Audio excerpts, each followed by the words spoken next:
It's a pleasure for me to join you all for this inaugural session of the summer school organized by the University of Valencia, the International Gandia Center, dedicated to sustainability and sustainable development goals. Sustainability means to sustain, to hold, to support. The earth supports us. Women support society, no matter how many indicators are created to say women don't work, women are not productive, but you actually look at who does the work, who does the caring, who takes care of children, who grows most of the food in the world is grown by women farmers, and most of the farmers of the world are women, not just in the global south, but even in the north, who continues cultures from grandmother to mother to grandchild. So everything that sustains is through the earth and through women. However, we ignored sustainability. We ignored the fact that the earth is living. We ignored the fact that women are creative and productive. And 400, 500 years ago, a series of changes took place. Some of it was direct colonization, but more seriously was the architecture created, particularly about how to look at the world, how to look at our relationship with the earth, how to look at our relationship with nature.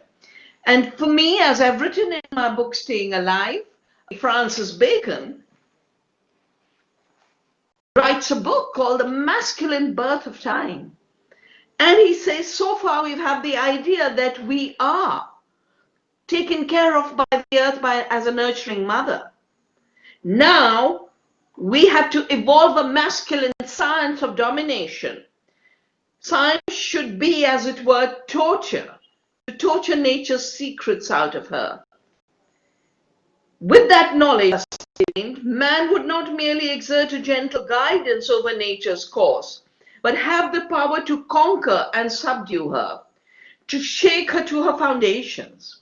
Nature must be bound into service and made into a slave, forced out of her natural state and squeezed and molded for human ends, largely for human profits. Because human ends, as meeting our needs as living beings, do not destroy the earth. But human ends as power, domination, control, ownership, that is what has brought us to the brink of survival. The earth has existed and evolved over 4 billion years. All of this has created a system of very efficient extraction, but no giving back. And not giving back means the ecological systems are not sustained. Just taking and taking and taking and throwing pollution at the earth has meant we have a climate crisis. The IPCC has said we have exactly 10 years to make a shift. Otherwise, in 100 years, we'll have destroyed the climate systems of planet so severely that humanity as a species won't survive.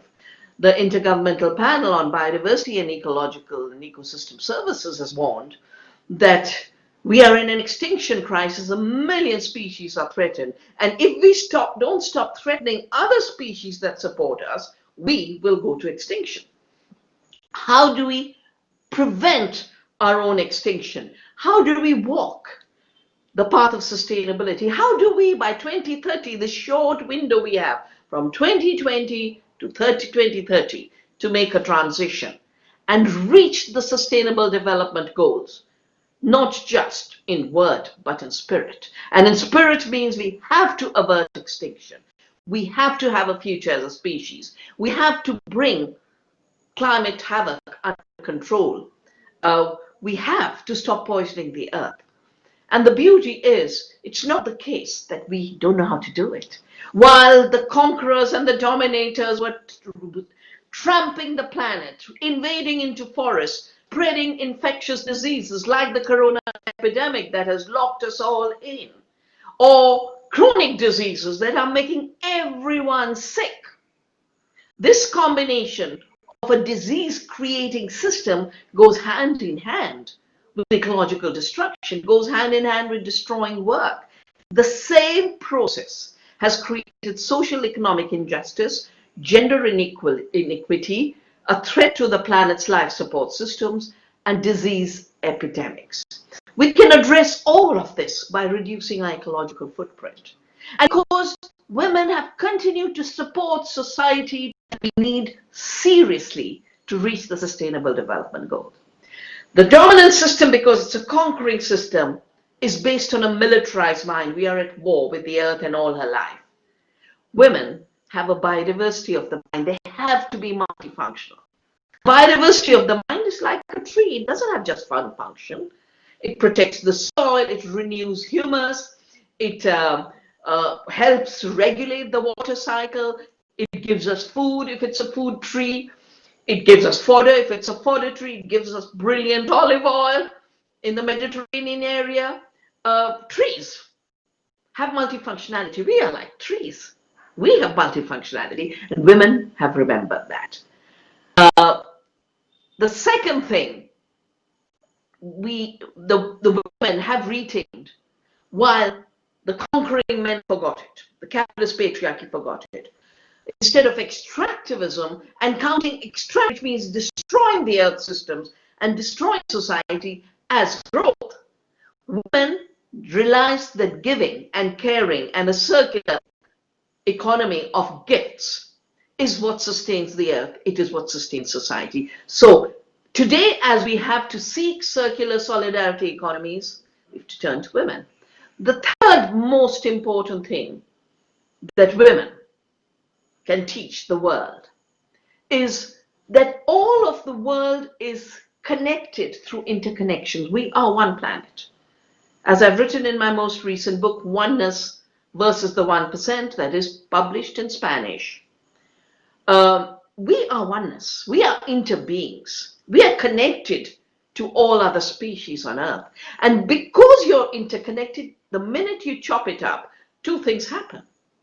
The sustaining systems of the earth start collapsing, which is why you don't get sustainability. But more importantly, the commons that are created by these relationships get enclosed.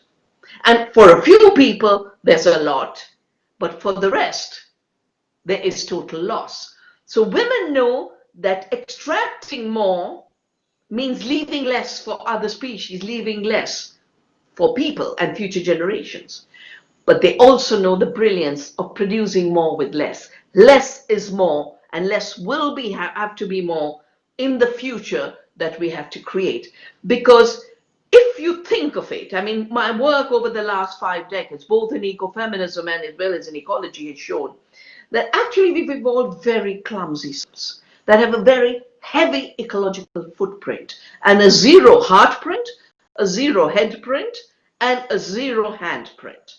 We have to shift from heavy ecological footprint that destroys the earth to hard hand and head print that regenerates the earth. I have done this work now through Navdanya over the last 35 years. And I can tell you that the more we work with other biodiversity and other beings, the more food we produce. The idea that we've got to destroy the biodiversity to have more food is not true. Otherwise, 1 billion people wouldn't be starving. 80% of the food we eat comes from small farms, most of it grown by women, most of it grown in small gardens. In Nigeria, women grow 50% of the food on 5% of the land. Across the world, women have very tiny land holdings, and that's what feeding the world, not the invasion into Amazon, which is both destroying the home of the indigenous people, as well as the biodiversity of the planet, its lung, its liver, the climate management system. So if you shift from a dominant system of capitalist patriarchy to a nature-led, women-led system of transformation, we can, in a decade, ensure that we meet goal number 1. We can remove poverty, because poverty is a result of extraction.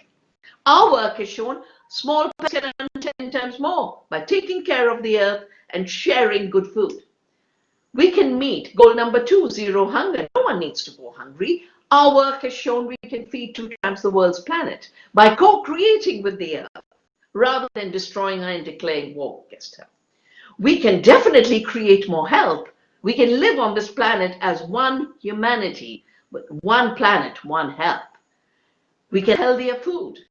We don't have to spread epidemic diseases. We can have stronger immunity.